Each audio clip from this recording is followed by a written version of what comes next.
क्या सीए के एग्ज़ाम्स पहले के बजाय टफ हो रहे हैं?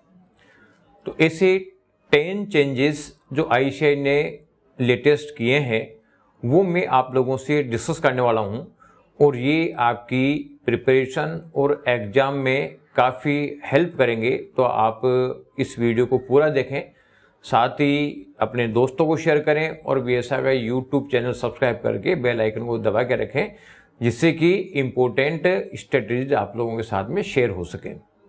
तो सबसे पहला जो चेंजेस देखने को मिल रहा है वो ये है कि gradual but strong changes in ICAI exam strategy, यानी आईसीएआई अपना पेपर सेटिंग पैटर्न और जो कॉपी चेकिंग है इन दोनों में ही काफ़ी चेंजेज कर रहा है और इसका रिफ्लेक्शन आ रहा है सीए के रिजल्ट पे।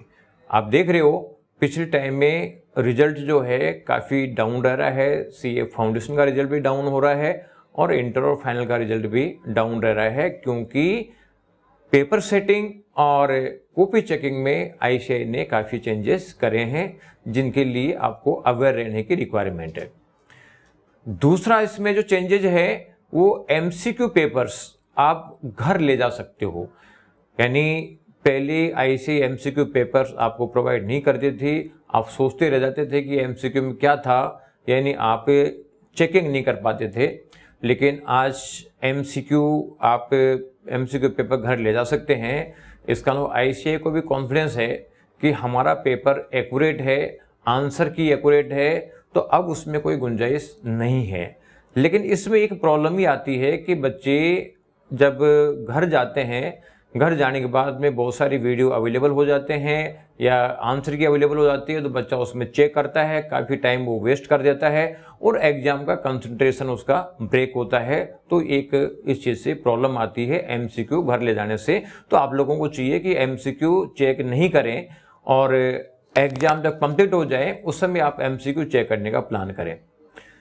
थर्ड जो इम्पोर्टेंट जो है वो यह है कि selective study no longer works. जो बच्चे सेलेक्टिव स्टडी कर लेते थे, शॉर्ट नोट्स की स्टडी कर लेते थे, कुछ चैप्टर छोड़ देते थे, वो अब काम नहीं करेगी। उसका रीजन है कि एमसीक्यू और सब्जेक्टिव में नंबर ऑफ क्वेश्चन इतने हो गए कि अब आईसीएआई को कोई चैप्टर छोड़ने की जरूरत नहीं पड़ती। पहले क्या होता था कि लिमिटेड क्वेश्चन सब्जेक्टिव पूछे जाते थे और चैप्टर बहुत ज़्यादा होते थे, तो बहुत सारे चैप्टर ऐसे होते थे जिनमें से क्वेश्चन नहीं पूछे जाते थे। लेकिन अब आपके 15 तो एमसीक्यू आते हैं, इसके अलावा बाकी एक एक क्वेश्चन के 2-2, 3-3 पार्ट होते हैं, तो 18-20 पार्ट वो हो जाते हैं। तो कुल मिला के मान के चलो कि 35 के आसपास आईसीएआई क्वेश्चन देती हैं, इतने नंबर ऑफ चैप्टर नहीं होते। इसका मतलब है कि आजकल हर चैप्टर में से कवर होता है, तो इसलिए सेलेक्टिव स्टडी आपके काम की नहीं है। और दूसरा है कि जो शॉर्ट नोट्स हैं वो भी आप लोगों के अब काम के नहीं हैं। चौथा जो चेंजेस देखने को मिल रहा है वो exams are tougher and more unpredictable. पहले क्या होता था कि बहुत सारा पास्ट एग्जाम के जो पेपर्स होते थे उसमें से रिपीट हो जाते थे, बहुत सारे क्वेश्चन आरटीपी में से आ जाते थे, एमटीपी में से आ जाते थे, जो पास्ट एग्जाम के सेट सेट में से आ जाते थे। तो बच्चों का एक ट्रेंड होता था कि चलो ठीक है यार, हम नंबर ऑफ क्वेश्चन ज़्यादा पढ़ लेते हैं और नंबर ऑफ क्वेश्चन ज़्यादा पढ़ लेंगे तो हम पास हो जाएंगे। लेकिन प्रेजेंट टाइम में देखने में आया है कि आईसीएआई का पर्पज केवल पास्ट एग्जाम के क्वेश्चन का सॉल्यूशन या कोई नंबर ऑफ क्वेश्चन सॉल्यूशन करना नहीं है, उनको सब्जेक्ट की रियल अंडरस्टैंडिंग डेवलप करनी पड़ेगी कि सब्जेक्ट समझ में बैठ गया तो कोई भी क्वेश्चन करने की पोजीशन में आ जाओ। तो कुल मिला के क्वेश्चंस में जो प्रेजेंट टाइम में आ रहा है वो एज इट इज नहीं आते, काफ़ी चेंजेज आते हैं, कंसेप्ट में चेंजेज आते हैं, क्वेश्चनों को रिवर्स करके दिया जाता है या नई कंसेप्ट से बना के क्वेश्चन दिए जाते हैं। तो इन चीज़ों से भी आपको अवेयर रहना पड़ेगा। एंड फिफ्थ पॉइंट है स्ट्रिकर चेकिंग ऑफ पेपर्स, यानी पहले का जो कॉपी चेकिंग का पैटर्न था एग्जामिनर्स का वो अलग था और अब जो कॉपी चेकिंग का पैटर्न है वो अलग है। पहले फिर भी कुछ कीवर्ड्स लिख देते थे, चाहे वो लैंग्वेज ढंग से मैच हो रही हो नहीं हो रही हो, वो चल जाता था और आईसीएआई मार्क्स प्रोवाइड कर देता था। लेकिन प्रेजेंट टाइम में देख रहे हैं कि आईसीएआई को वेल रिटन प्रोफेशनल आंसर चाहिए। ये जो कैजुअल राइटिंग और जो स्किपिंग कीवर्ड्स वगैरह जो है ये नहीं चलेंगे, यानी लैंग्वेज प्रोफेशनल चाहिए, वेल रिटन आंसर चाहिए। तो ये भी थोड़ा आप लोगों को ध्यान में रखना पड़ेगा कि वेग आंसर्स जो पहले अपन शॉर्ट नोट्स पढ़ के लिख लेते थे, अब वो शॉर्ट नोट्स के आंसर से काम नहीं चलेगा।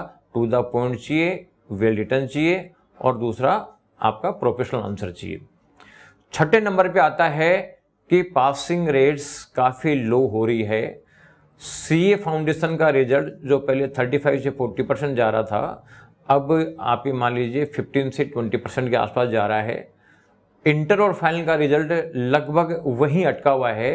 अब आपको लगता तो है कि साहब ये इंटर और फाइनल का रिजल्ट तो उतना ही आ रहा है, लेकिन आप ये मान के चलिए कि पहले जो बच्चे डबल पास होते थे, तो यानी काफ़ी अभी से काफ़ी कम लेवल के बच्चे भी पास हो जाते थे, और फिर भी रिजल्ट 10% रहता था, चाहे थोड़े से वीक बच्चे भी उसमें चले जाते थे। लेकिन अब जब 15% रिजल्ट जा रहा है सीए फाउंडेशन का, तो बच्चे बिल्कुल क्रीम में जा रहे हैं इंटर और फाइनल में, और फिर भी रिजल्ट कम हो रहा है। तो इसका मतलब है कि इंटर और फाइनल की कॉपी चेकिंग भी उन्होंने स्ट्रिक्ट कर दी है, क्योंकि क्वालिटेटिव स्टूडेंट्स फाउंडेशन से इंटर में लिए और उनका रिजल्ट भी उतना ही जा रहा है। इसका मतलब है कि कॉपी चेकिंग और जो आईसीएआई का जो रिक्वायरमेंट है, वो रिक्वायरमेंट काफ़ी चेंज हो चुका है। इसके अलावा 7वें नंबर पे आता है एमसीक्यूज आर मोर कॉम्प्लेक्स। जो आप लोगों ने जिस समय एमसीक्यू इंट्रोड्यूस करने के लिए स्ट्राइक करी थी आप लोगों ने कि साहब एमसीक्यू इंट्रोड्यूस होने चाहिए, उस समय आप लोगों के माइंड में था कि जैसे सीपीटी उस समय होती थी, सीपीटी में जब एमसीक्यू आते थे, एक लाइन का एमसीक्यू और उसके 2 लाइनों में, एक लाइन में 4 ऑप्शन। तो आप लोगों ने मन में सोचा होगा यार ऐसे आईसीएआई ऐसे एमसीक्यू देगी, लेकिन पता चलता है कि आज एक एमसीक्यू एक पेज का होता है और एक पेज के उसके 4 ऑप्शन होते हैं। तो इतना बड़े और कॉम्प्लेक्स एमसीक्यूज है, ये भी प्रॉब्लम क्रिएट कर रहा है। इसके लिए एक deep understanding of the subject तो चाहिए, यानी कॉम्प्रिहेंशन पूरा कंप्लीट चाहिए, फुल्ली अंडरस्टैंडिंग कंसेप्ट की होनी जरूरी है, और केवल रटने से काम नहीं चलेगा। तो ये तो जरूरी है ही है, साथ में पढ़ने के लिए टाइम भी चाहिए, और वो टाइम ही कम पड़ता है।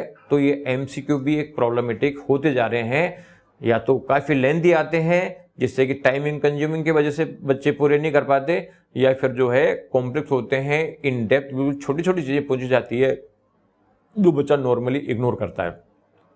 8th नंबर पे आता है over thinking past papers can harm you.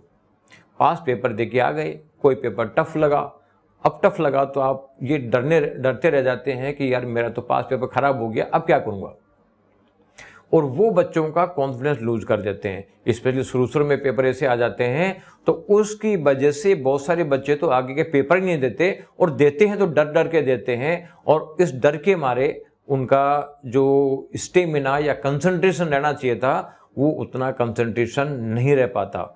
इसलिए क्या है कि ये भी रिजल्ट में काफ़ी प्रॉब्लम क्रिएट कर रहा है।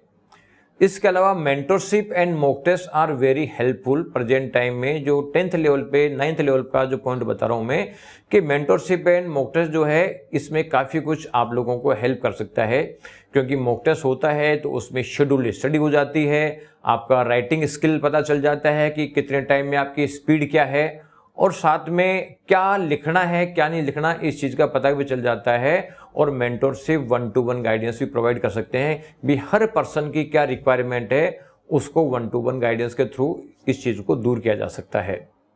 और लास्ट में जो 10th नंबर का पॉइंट है वो ये है ICAI want more professional level preparation.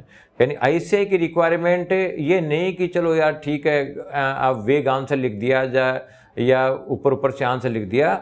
ICAI का ये है कि आपकी प्रिपरेशन जो है वो स्ट्रॉन्ग होनी चाहिए, प्रोफेशनली रेडी होनी चाहिए, यानी overall quality of chartered accountant should be improved. यानी आईसीएआई ने डिसाइड कर रखा है कि हम क्वालिटेटिव चार्टर्ड अकाउंटेंट लेंगे।